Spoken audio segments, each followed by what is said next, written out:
Welcome to the Leading Executive, the preferred leadership development, leadership training, and soft skills learning management platform for various organizations. At the Leading Executive, we believe in elevating your leaders' skills with experiential learning. Our platform offers a wide range of leadership training and soft skills courses that are designed to help your leaders unlock their full potential. Whether you're an individual looking to enhance your leadership skills or an organization looking to develop your team, the Leading Executive has got you covered.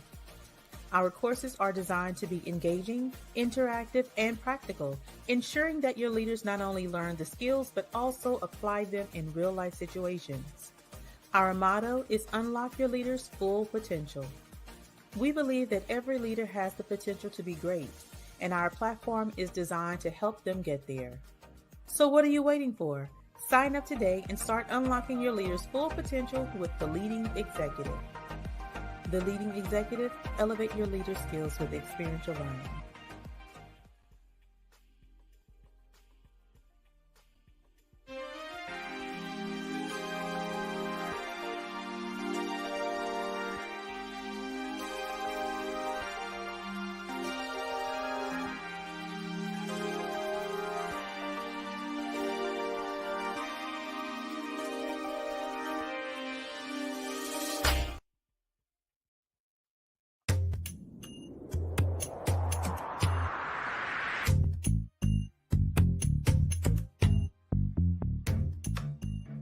Welcome to Energizer Podcast. I'm your host, Tameka Chapman. Listen, if you've been tuning in all month long, you know this is the panel that we're talking about mental wellness for Black women. Yes, Black History Month, we are dedicating it to, Black women getting the mental health support that they need.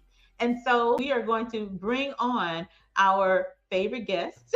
We have Alicia Sylve of Cantrell Consulting and Co. And we have Miss Stacey Livingston, LPC Associate. Welcome back, ladies. How are you all? Hello. Glad to be So here. listen, we're going to dive right into conversation. Tonight, we're talking about healing through sisterhood while building support networks. I think having a sisterhood that actually understands what you're going through, so when you can't reach your therapist, you still got this good community of women who can talk you down off the ledge, not the physical ledge, Literally. off that mental ledge that you're on, but can also show you that support through love, through kind words, and through real words.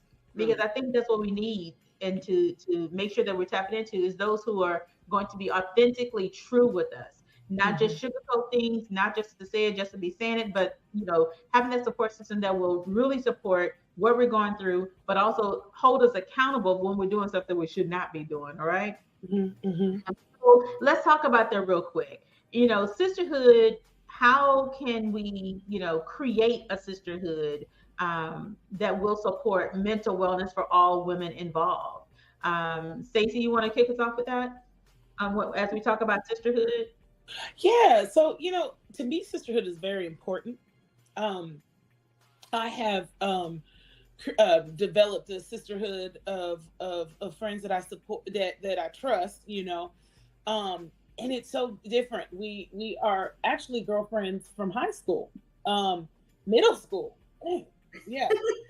And we all can relate to one another because we all grew up in that same white girl who talk black town. So we can relate to one another, and we are strong, opinionated Black women. And I think we need sisterhood. We need a support system because, like you said, like if I don't go to the therapist, sometimes they are my therapy. My therapist. We have we get on Marco Polo and we tear Marco Polo up. That's how we communicate. And we get together, every now and again. And some of them have moved out of town, but that's how we communicate every day. And I look forward to it. Those are my sisters. Those are my sister friends that I can go to, that I can cry and shout and, and cuss and fuss. They don't judge me. They're my friends. I think it's very important. Yeah. I love that. Alicia, for you, have you been able to create your sisterhood network of women who you can speak to as you're going through things that can, be that support, be that accountability, but also a listening ear when needed as well. And how has that impact been for you? Absolutely. So I have, you want to know who on my team? My mama. Right. So I have my mama, I have my sister, and I have my favorite cousin that I consider a sister. And I talk to these three women. They do hold me accountable. My sister, she pushes me sometimes harder than I would like her to, but it's all for the good. I can appreciate her for that. And my mom, she gonna give me a word regardless of what it is. I can be happy, sad, going through. She gonna give me a word to lift me up. And my cousin, she holds me accountable, and I hold her accountable too. So that network, and it's like, that's three different generations. Three different generations of sisterhood of networking. So I can appreciate everything, that they do, they say, because it's all in love, Right. Yeah. And I can afford to be held accountable. Right. Out of control. Right. But yeah.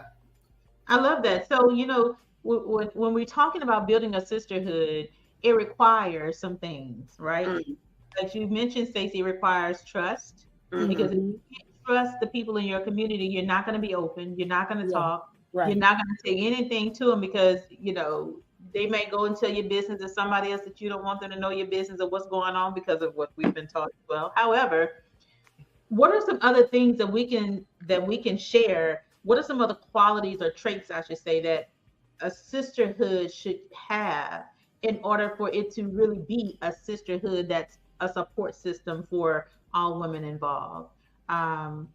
Alicia, as you think about your sisterhood network, what's something you said holding you accountable? What are some traits, some other characteristics or traits that you think a sisterhood should contain? Like Stacey said, trust. That's really, really first and foremost. You want to be able to trust people with some of your deepest secrets, or just trust that they have your best interests at heart. Right. And then there's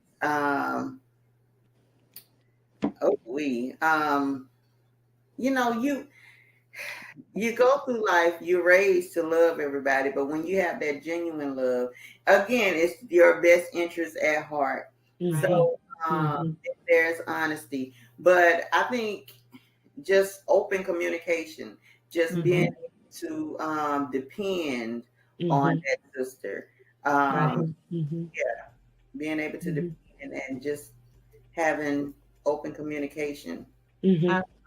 Stacey, what about you? What are some other traits you think a sisterhood should include? I'm gonna get a little spiritual. I think sisterhood needs to have the Lord. You gotta have the Lord. The funny thing is, I have my friends, my best friends. I have this, but my sister circle now that I've had for the last couple of years, we always talk about how God ordained it. It's different when it's God ordained. It's so different when it's God. I'm telling you, like, I can pray, I can cry, I can cuss, and I can fuss, but it's a deeper connection. Like, I feel safe. These are my girls. I know that everything that they do as far as me, they got me. It's in love. I don't have to worry about them telling my business to who to all them. I don't have to worry about them looking at me with smiling with a knife in my back. I don't. I feel safe with my girls. And again, like I said, you need the Lord, because see, I'm gonna tell you something. When you have those God ordained friendships and relationships, you can take correction. Come on. And receive it the way that it's supposed to be received. Right. Absolutely. So a question that I'll ask now, as a follow-up to that, have you ever been in a sisterhood but you were stabbed in the back, or you dealt with a blow that you weren't expecting because you considered them to be a sister? And how did that impact your relationship as well as your own mental wellness? Can we talk about that for a moment? Stacey, let's go. Okay. It's funny. Prior to my sisterhood, now I had some friendships and people I thought were my sisters for like years, and I began to pray and ask God to remove people out of my life that didn't need to be in my life and to place the right people in. And let me tell you, I was so shocked on the people that he removed and revealed something. It was like as soon as I started praying, he was just revealing. Wait a minute, Lord, now. Wait a minute. Are you for real? Not that I thought this was my dog. But let me tell you, when it was time for it to be end, I was so at peace. Yeah. I was so at peace. Now, I did go through a lonely journey. It hurt. And I was angry. I was bothered a little bit about some things. But after all and by and by, like the old folks say, come on, I was all right, honey. God, he did something in me. And he gave me peace and said, you know what? You still love them. Yeah. You got to forgive them, but you got to move on. Yeah, they can't go with you in this spiritual journey and then your next seasons of life. They can't. Yeah, they're not built for it. Yeah, absolutely. I love that, and I love that you said that you asked God to reveal, because that was with me, and I would say actually in my workplace, the last workplace I was, because it was so much going on. I was just like, okay, God, I need you to reveal and remove. Don't just reveal them. I don't need to know who they are. You ain't even got to tell me who they are. I just need you to remove it, because I knew that it was a bunch of nonsense around me and I needed it all gone. Yes. And when I tell you, the women who I was calling my sister, she was exposed. All of them were exposed. When I tell you, they would come out of their mouths with stuff and then be like, oh, did I say that out loud? Yeah, you did. Thank you. I appreciate you. Bye-bye. And I was cut off. Nothing. I've lost nothing at all. I asked God to reveal and remove you, because now once it comes out of your mouth in front of me, you have to remove yourself, because you can't even face me anymore. You can't even face me. And the fact that you would even have those thoughts about me is crazy. Okay. Absolutely crazy. As supportive as I have always been to everybody, the fact that you would have any kind of negative feeling towards me, it bothered me at one point. And then I said, okay, God, I don't want you to just reveal and remove. I want you to give me the comfort, the courage to be okay with what you reveal. Right. That's what I had to get to. When I said that, when they started dropping like flies, I was like, deuces, deuces, deuces. We are good, right? Yes. So I agree with you there of being, you're not just asking God to reveal, but also to remove, but also having the courage to not go back into it after he's revealed it to you. Yeah. Yes. That has a bad, it can have a bad impact on your mental wellness, because you're now putting yourself back into the situation that he pulled you out of. That whatever the issue was, that it's still there. It hasn't been.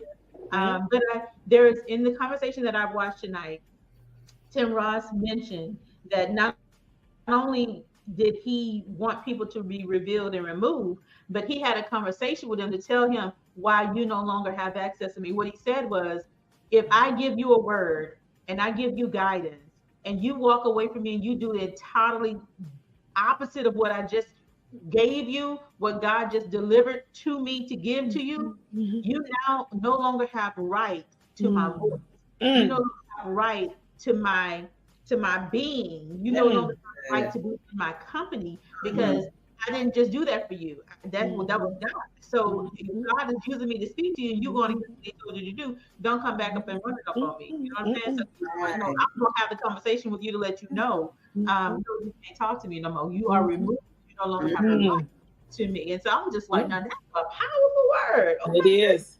You don't have the privilege anymore, because oh God, my anointing is great, and you don't have that privilege. Right. And there's so many people around us every single day who are around us because they see the blessing, they see the anointing, and they want that as well. However, I've been in situations where I've said, okay, you might want to do this.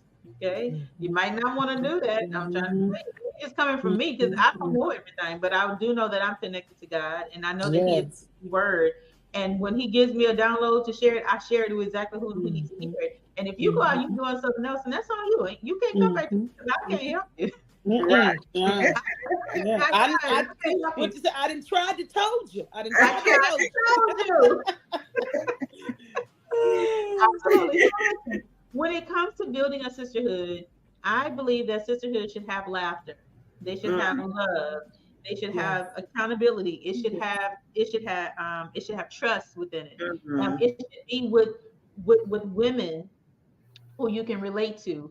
But I also believe that it should be with women who can not only hold you accountable, but also be held accountable. Because there's times when you see them doing something, and if you don't give them permission, if they don't give you permission to speak up to them when they are doing something out of line, then that's not a sisterhood. Yeah. You know what I mean? So you have to also give them permission to call you out, and not even call you out. I say call you in with love. Right.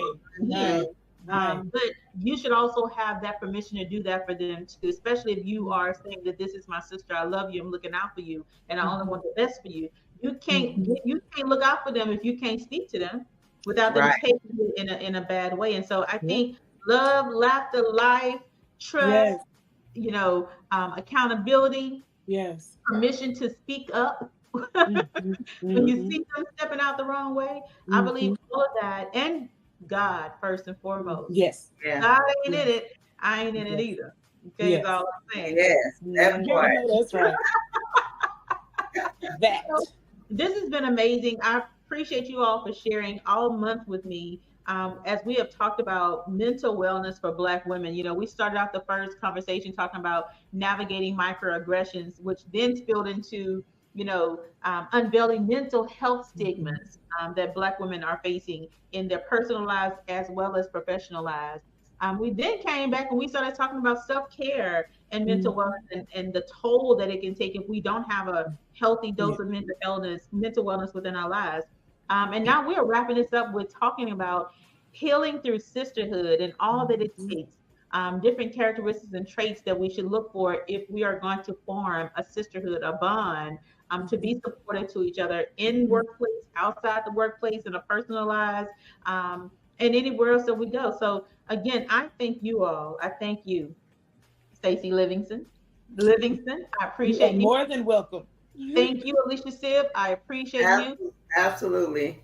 Having these conversations. I believe that these conversations are, like you said, Stacey, the way that we help is we continue to have these conversations. We continue to bring awareness to mental health and mental wellness, and that the support is there, but also connecting them with women like yourself. You are preparing to test to become a mental health therapist and counselor for Black women, right? And so connecting them with women just like you, that they can relate to, that can talk to them on a level that they understand without talking down to them about the situation, right?